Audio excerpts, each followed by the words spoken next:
What is the formula for sum in Google Sheets? The other way you can add values is with the sum function, and if you do equals, Google Sheets will auto-populate with the sum function when there is a range of numbers adjacent.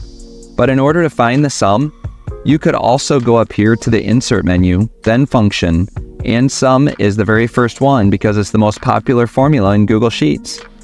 But we'll go back to the cell and enter equals, and again, the equals sum, open parentheses, close parentheses shows up.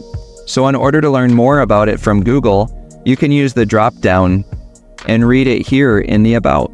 So the sum function returns the series of numbers and or cells, then value 1 is the first number or range to add together. So now that we know a little about the formula, how do I do a sum in Google Sheets? In order to sum and use this formula, I'm going to go up here again to Insert Function, so you can see this again, and I'm going to just sum A2 to A4. So I can type it in, and then add a close parentheses, and I can just hit Enter, and again, 1 plus 2 plus 3 equals 6. The other way I can do it is just type equals sum, and it'll actually autocomplete for me A2 to A12. And if I want to accept it, I can do Tab, or I can use the arrows up and down to navigate. But I want to use sum A2 to A12, and the formula returns 66.